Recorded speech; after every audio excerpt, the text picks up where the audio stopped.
Welcome to digital GK classes. तो देखिए ये क्लास काफ़ी इंपॉर्टेंट भी है और छोटी भी होगी, क्योंकि इसमें मैं एसएसटी की जो पैडागॉजी है ना, जो कुछ इंपॉर्टेंट पैडागॉजी है, मैंने उसको सोचा कि अलग से एक वीडियो में आप सभी को के साथ डिस्कस कर लूँ। तो 10 क्वेश्चंस हैं जो कि आपको कहीं ना कहीं देखने को जरूर मिलेगा किसी ना किसी शिफ्ट में। पूरा वीडियो देखना, और नए आए हो तो सब्सक्राइब वाला बटन जो है वो दबा दो, जिससे कि आपको जो है कोई भी एसएसटी से रिलेटेड, सीटेट से रिलेटेड जो वीडियोज़ होते हैं वो मिलता रहे। तो चलिए देखते हैं। देखिए लिखा है कि विषय वस्तु की दृष्टि से उच्च प्राथमिक सामाजिक विज्ञान की कक्षाएं अवसर प्रदान करती हैं। जो आपका विषय वस्तु होगा, जो सब्जेक्ट होता है हमारा, उसको उच्च प्राथमिक सामाजिक विज्ञान की कक्षाएं, क्योंकि ये 6 to 8 में ही आप पढ़ाते हो सामाजिक विज्ञान। तो ये कौन सी, इन चारों में से बताओ कौन सी अवसर प्रदान करती हैं बच्चों को सामाजिक विज्ञान की कक्षाएं। तो ये रहा आपके सामने सारा ऑप्शंस, और ये आपको ऐसे नीचे भी एलिमिनेट करना ही होगा। तो मैं आपको एलिमिनेट करना भी सिखाती ही हूँ। सबसे पहले देखो कि क्या चीज़ें होंगी। पहला लिखा है कि विश्लेषणात्मक सामाजिक और सांस्कृतिक कौशलों का विकास सामाजिक विज्ञान से होता है। ऑफ कोर्स होता है। कल्चर, सोशल, एनालिटिकल थिंकिंग भी डेवलप होती है बच्चों की। बी है कि रटकर याद करने का। ये रटकर आ गया ना, यहीं पर गलत। तो जहाँ जहाँ बी होगा ना, उसको ख़त्म कर दो, उस ऑप्शंस को ही। तो चलो देखो, यहाँ पर बी है, ये भी नहीं होगा। यहाँ पर बी है, ये भी नहीं होगा। यहाँ पर भी बी है। देखा आपने, आपका अल्टीमेटली सही आंसर आ गया केवल एक ऑप्शंस के ही हेल्प के से। और ये ऑनलाइन एग्जाम का पेपर है। अब आप सोच लीजिए, केवल बी को छोड़ के बाकी के सारे ऑप्शंस राइट हैं। ये भी होगा, ये नहीं होगा। राजनैतिक, यस, अगर आप सामाजिक विज्ञान पढ़ाते हो एसएसटी, तो पॉलिटिकल चीज़ें से भी बच्चों को परिचय कराने का अवसर मिलता है। जो संवेद शक्तियों में वृद्धि भी होता है, जो सौंदर्यबद्ध होते हैं, पढ़ने और लिखने की क्षमताओं का विकास भी होता है। तो बस बी गलत है, बाकी के सारे ए सी डी ई हमारे राइट हैं। तो ये ऐसे ही आपको भी एग्जाम में करना है। बहुत आसान होता है अगर आप एलिमिनेट करते हैं। ये देखिए, एक विषय के रूप में सामाजिक विज्ञान के बारे में कौन सी एक भ्रांत धारणा है, एक मिसकंसेप्शन है सामाजिक विज्ञान के बारे में, वो आपको बताना है। तो 4 ऑप्शंस आपके सामने हैं, आप बताइए क्या हो सकता है इसमें से। तो चलो देखते हैं। पहले आप देखिए, पहला लिखा है कि सामाजिक विज्ञान जो है समकालीन विश्व के बारे में जानकर तरीके से देखने के अवसर उपलब्ध कराता है। हाँ, बहुत सारे अवसर उपलब्ध कराता है कि आप ग्लोब, विश्व के बारे में, वर्ल्ड के बारे में जान पाएँ। दूसरा लिखा है कि सामाजिक विज्ञान शिक्षार्थियों को मुद्दों तथा अपने चारों ओर की प्रक्रियाओं का समालोचनात्मक मतलब क्रिटिकल ऑब्जर्वेशन तथा एनालिसिस करने के लिए समर्थ बनाता है। Yes, of course. और मैंने ये टैग वर्ड में आपको बताया हुआ है कि जहाँ पर भी ये वर्ड दिखते हैं ना, वो पॉजिटिव होता है। तीसरा लिखा है कि सामाजिक विज्ञान रटंत के द्वारा सीखने के लिए सामान्य ज्ञान के तथ्यों से भरा बक्सा है। एकदम गलत। याद करने को तो कहीं पर भी प्रमोट नहीं करना है, और ये हमारा आंसर मिल चुका है। बट हम चलते हैं और आगे कि सामाजिक ज्ञान न्याय, समानता तथा सम्मान के लिए लोगों के संघर्ष के प्रति विद्यार्थियों को समानुभूति में सहायता करता है। हाँ, कि आप ज्ञान, न्याय हो गया, समानता हो गया, सम्मान हो गया, रिस्पेक्ट हो गया, इक्वालिटी हो गई, जस्टिस हो गया, तो इन सब में भी हेल्प करता है। हमसे क्या पूछा था? भ्रांत धारणा, कौन सी चीज़ें जो हैं गलत हैं। सो ऑप्शन नंबर 3, रटने की चीज़ों को कभी भी प्रमोट नहीं करना है, और यही पूछा है, गलत वाला बता दिया। चलो ये देखो, यदि कोई विवादित चर्चा कक्षा में सतत चलती रहे तो अध्यापक को इस परिस्थितियों में क्या करना चाहिए। देखो, विवादित मतलब आपको पता ही है, जो कंट्रोवर्सीज वगैरह होते हैं उस पर अगर कोई डिस्कशन लगातार चल रहा है तो आप एज अ टीचर क्या करेंगे, वो आपको बताना है। तो ये देखिए, आपके सामने सारे ऑप्शंस हैं, और इसके नीचे आपको एलिमिनेट करना है। तो ये हम आराम से कर लेंगे। देखो ऐसे है।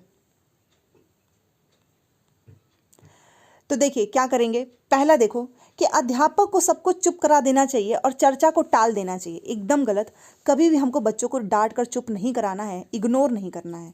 बी देखो कि अध्यापक को ऐसी चर्चा के लिए सम्मानपूर्वक नियम निर्धारित करने चाहिए। हाँ, चाहे कोई भी कंट्रोवर्सी हो, आपको सम्मानपूर्वक नियम निर्धारित करना चाहिए डिस्कशन के लिए। अध्यापक को चाहिए कि देखें कोई छात्र चर्चा में भाग लेने से वंचित ना रह जाए, सभी बच्चों को पार्टिसिपेट करना ही चाहिए। तो बी एंड सी जो है दोनों राइट हैं, ए गलत है कि आप चुप करा दें सबको। तो देखिए, इसका होगा ऑप्शन नंबर 4 जो है, बी और सी जो है वो हमारा राइट है। चलिए अगले क्वेश्चन पे चलते हैं। ये देखिए हमारा अगला क्वेश्चन, इसमें लिखा है कि ए और बी पर विचार करें। ए लिखा है कि शोध प्रश्न के आधार पर एक द्वितीयक स्रोत प्राथमिक स्रोत बन सकता है। प्राथमिक द्वितीयक ये मैंने आपको बताया हुआ है पहले भी, तो आप इसका आई होप सही आंसर देंगे। एंड बी लिखा है कि राष्ट्रीय आंदोलन पर शोध करते हुए एक राष्ट्रीय आंदोलन संबंधित जो द्वितीयक स्रोत होगा, वृत्त चित्र होगा, वो द्वितीयक स्रोत होगा, परंतु ऐतिहासिक वृत्त चित्रों के निर्माण में प्रयुक्त तकनीक पर शोध में यह प्राथमिक स्रोत होगा। सबसे पहले एक चीज अपने मन में आपको पता होना चाहिए कि प्राथमिक स्रोत क्या होता है, द्वितीयक स्रोत। प्राथमिक स्रोत जैसे कि जनगणना हो गया, जो कोई चीज सबसे पहली बार हो, जैसे कि जनगणना जो है वो आपके बुक में अगर लिख के चला आता है कि इतनी जनगणना, यहाँ पर ये सेक्स रेशियो ये है, तो वो आपके बुक्स में आप तब उसको पढ़ते हो ना, तो वो द्वितीयक हो गया। बट जब जिस टाइम पे जो लोग करेंगे जनगणना, जहाँ से जाकर जो है देखते हैं कहाँ पर कितने लोग हैं, किस घर में कितने लोग हैं, तो वो क्या होता है, वो प्राथमिक होता है। तो अगर आप शोध प्रश्न के आधार पर एक द्वितीयक स्रोत क्या हो सकता है, प्राथमिक स्रोत बन सकता है। जैसे कि आप कोई शोध कर रहे हो, कोई एक्सपेरिमेंट कर रहे हो, तो उस आधार पर उस टाइम पे तो वो द्वितीयक स्रोत ही होगा ना, क्योंकि आपने कोई प्रश्न उठाया है, वो कहीं ना कहीं से तो होगा ही ना, तो वो तो द्वितीयक स्रोत होगा। बट वो क्या होगा, जब आप उस पर एक्सपेरिमेंट वगैरह करते हैं, देन वो प्राथमिक स्रोत बन सकता है। और बी में लिखा है कि राष्ट्रीय आंदोलन पर शोध करते हुए एक राष्ट्रीय आंदोलन संबंधित, क्योंकि राष्ट्रीय आंदोलन पर आप शोध कर रहे हो और उससे संबंधित जो पिक्चर्स वगैरह होंगे वो तो सेकेंडरी ही होगा ना, परंतु जो उसका ऐतिहासिक वृत्त चित्रों के निर्माण में जो आपने टेक्निक्स यूज की होंगी ना, वो होगी प्राथमिक। क्यों? क्योंकि वो आप उसका पहली बार यूज कर रहे हो।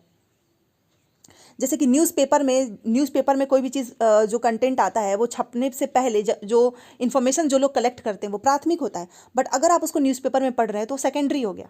तो बस यही चीज़ है, और दोनों की दोनों बातें एकदम सही हैं। ए और बी दोनों सही हैं तथा ये इसकी सही व्याख्या करता है। चलो ये क्वेश्चन देखते हैं।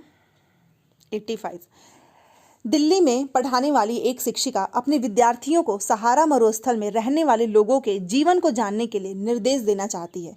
तो इनमें से वो कौन सा कार्य जो है ना अपने विद्यार्थियों को देना चाहेगी, ये आपको बताना है। देख लीजिए, सारे ऑप्शंस आपके सामने हैं और ये ऐसे कोट वाले हैं।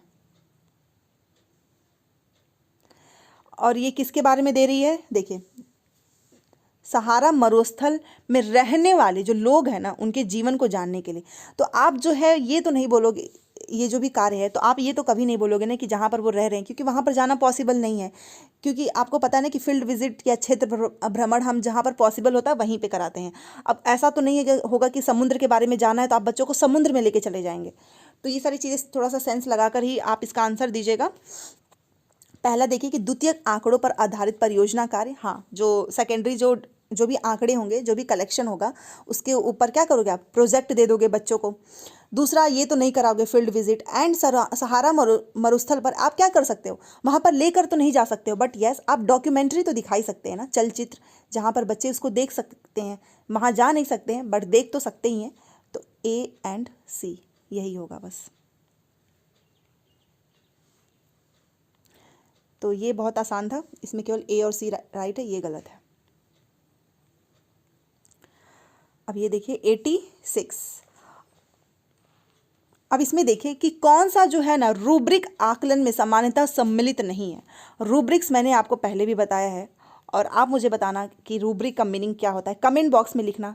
मैं ये एक तरह से होमवर्क दे रही हूँ, ठीक है ना।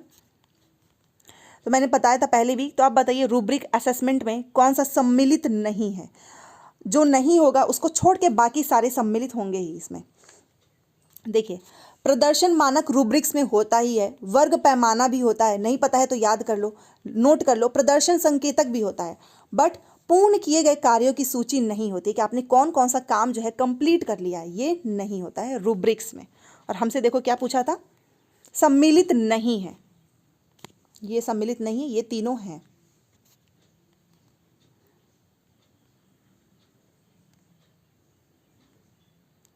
ये देखिए 87। अब ये तो सबसे अच्छा क्वेश्चन पूछा है अभी तक का कि पोर्टफोलियो के बारे में बताइए। अब पोर्टफोलियो तो आप में से पता नहीं कितनी बार आप सब पढ़ चुके होंगे, तो देखते हैं पोर्टफोलियो के बारे में क्या है।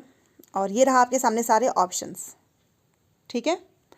तो चलिए, सबसे पहले देखिए लिखा है कि यह मानक संदर्भित परीक्षणों का एक उच्च प्रकार है। ये जो मानक स्टैंडर्डाइज्ड जो लिख दिया ना, इसी वजह से ये गलत हो गया। तो क्योंकि ये नहीं है पोर्टफोलियो में, आपको भी पता है पोर्टफोलियो क्या होता है, ओवरऑल जो है असेसमेंट होता है बच्चे का, कभी भी आप ले सकते हो, इसके लिए कोई टाइम पीरियड नहीं है, कोई फिक्स्ड टाइम नहीं होता है। ए गलत, जहाँ जहाँ ए है ना उसको काट देते हैं। देखो यहाँ पर ए है, गलत। अच्छा, इस बार तो ए एक ही जगह दिया है, बाकी के ये सारे ऑप्शंस तो हैं ही। तो चलिए देखते हैं, ए नहीं होगा। बी लिखा है कि इसमें विद्यार्थियों द्वारा पाठ्यचर्या क्षेत्र में किए गए कार्यों के स्वयं चयनित नमूने समाहित होते हैं। अब देखो एक बार कि क्या बी सब में है, तो ये मैं आपको इसलिए मेथड बता रही हूँ ना कि ये एग्जाम में आपको हेल्प करेगा। देखो यहाँ पर जो है ए लिखा था इसलिए हमने काट दिया था, बट इन दोनों में बी है, इसमें बी नहीं है, तो ये भी आपको एक तरह से हेल्प ही करेगा।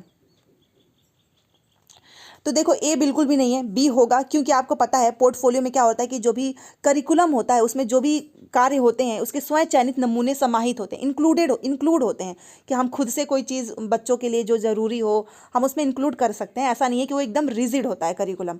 तो ये एकदम सही है। सी देखो, इसमें पाठ्यचर्या क्षेत्र में एक छात्र द्वारा किए गए काम के प्रतिदर्शों नमूनों का विषय शिक्षक द्वारा चयन होता है। यहीं पर ये गलत हो गया, शिक्षक द्वारा चयन नहीं होता है, बच्चों के द्वारा हम चयन कराते हैं कि बच्चे को किस चीज़ में इंटरेस्ट है। सी एकदम गलत है। तो देखो सी भी गलत हो गया और ए भी गलत, तो आप एलिमिनेट तो कर ही सकते हो ना। सी भी गलत है, यहाँ पर भी सी है, और आप देखिए सी से भी आप ऑप्शंस को पूरा खत्म कर सकते हो। ये भी देखा आपने, सही आंसर निकल गया हमारा बी, डी तथा ई। तो देखिए बी होगा, डी होगा एंड ई होगा। बाकी मैंने आपको बता ही दिया कि ये सी नहीं होगा, और स्वयं द्वारा चयनित नमूने तो होंगे ही, क्योंकि अगर आप कोई करिकुलम बना रहे हो तो बच्चों के हिसाब से डिज़ाइन होना चाहिए ना, तो ये एकदम सही है। और इसमें सर्टिफिकेशन जो विद्यालय द्वारा विद्यार्थियों के जो प्रमाणीकरण है के लिए प्रयोग की जाती है, यह विद्यालय द्वारा, ये जो असेसमेंट है ना इसमें बच्चे का आप सब कुछ लिखते हो, बच्चा किस में तेज है, किस में कमज़ोर है। तो हो गया हमारा B, D, E is right. चलिए इस क्वेश्चन पे चलते हैं, 88। अब ये क्वेश्चंस पढ़िए आप। देखिए इसमें क्या लिखा है, इसमें भी फिर से वही ये कूट वाले ही आएंगे, आपको ऐसे ही इसको एलिमिनेट करना होगा। लिखा है कि कौन सी आकलन की रूपरेखा शिक्षार्थियों को उपलब्धियों की अनुभूति प्रदान करती है एवं उनकी सहायता करती है यह जानने में कि वे कहाँ हैं और वे कहाँ पहुँचना चाहते हैं, तथा उनको नियमित अंतराल पर अपनी प्रगति साझा करने की ज़रूरत है। तो ये क्या है, आप इन सब में से बताइए ये किस टाइप का है कि बच्चा जो है आकलन करे खुद की उपलब्धियों का, ये उसको सहायता भी करेगा कि वो कहाँ पर है, कहाँ पर वो पहुँच सकता है। तो ये अधिगम का आकलन ऑफ कोर्स है, अधिगम का आकलन है, तभी तो अधिगम के लिए आकलन नहीं, ये फॉर्मेटिव नहीं है। फॉर्मेटिव असेसमेंट इसी को बोलते हैं। अगर आप इंग्लिश में भी देखें, देखिए यहाँ पर देखिए, अगर आप खुद का असेसमेंट कर रहे हो ना कि आपको पता चले कि आप कहाँ पर हो, आपकी तैयारी कहाँ पर है, तो उसे असेसमेंट फॉर ऑफ लर्निंग बोलते हैं, असेसमेंट फॉर लर्निंग नहीं बोलते हैं। ये ध्यान रखना है आपको। दूसरी चीज़, असेसमेंट एज लर्निंग, मैंने हमेशा बताया जब भी आप खुद का असेसमेंट करते हो तो असेसमेंट एज लर्निंग होता है, सबमेटिव फॉर्मेटिव नहीं होता है, क्योंकि सबमेटिव में आप हाफ ईयरली एंड ईयरली करते हो, और फॉर्मेटिव में आप क्या करते हो, कभी भी कर सकते हैं, टाइम पीरियड नहीं होता इसमें भी। तो इसका राइट आंसर आप समझ गए होंगे क्या होगा, हिंदी इंग्लिश दोनों में आपको दिख रहा होगा। तो हम इसके ऑप्शंस पे चलते हैं। तो देखिए अधिगम का आकलन होगा, अधिगम की तरह आकलन होगा, बट अधिगम के लिए आकलन नहीं होगा, और ना ही एसए और ना ही एफए, ना ही सबमेटिव होगा, ना ही फॉर्मेटिव होगा। अधिगम का आकलन assessment of learning and assessment as learning, इन्हीं दोनों में आप खुद का असेसमेंट करते हो कि आप कहाँ पर हो और आप कहाँ पहुँचना चाहते हैं, आपकी तैयारी कितनी हुई है। तो ए एंड सी हमारा राइट हो जाएगा।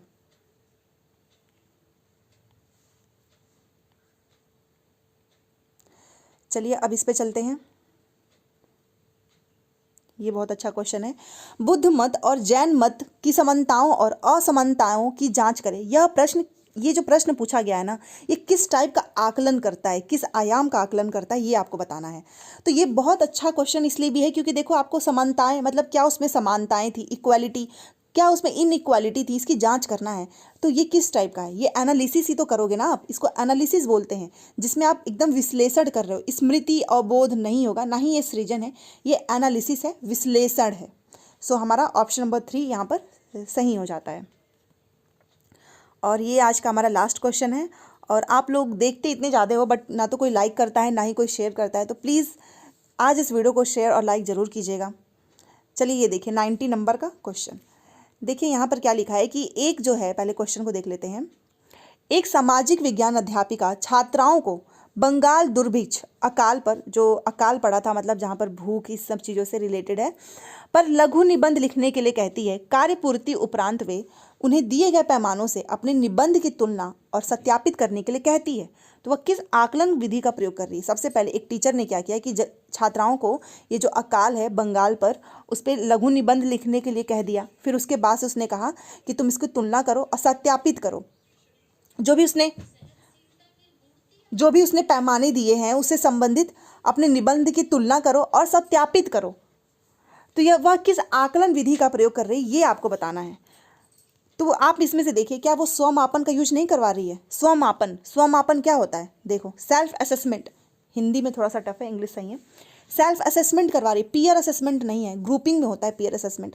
पोर्टफोलियो भी नहीं है, ना ही ये ग्रुप असेसमेंट है। यहाँ पर उनको बच्चों को खुद का लिखा हुआ निबंध का असेसमेंट करना है ना, तो सेल्फ असेसमेंट, स्वमापन इज राइट। बाकी के सारे ऑप्शंस देख लीजिए, ये नहीं होगा, इसमें केवल यही होगा। तो ये थी आज की क्लास अच्छी लगी होगी तो प्लीज़ ज़रूर लाइक करना, शेयर करना, चैनल को सब्सक्राइब करें। और पहले की जो भी वीडियोस हैं वो प्लेलिस्ट बनी हुई है। इंस्टाग्राम टेलीग्राम का भी लिंक मैंने दिया हुआ है कमेंट बॉक्स में, आप चाहें तो ज्वाइन हो सकते हैं। Thanks for watching.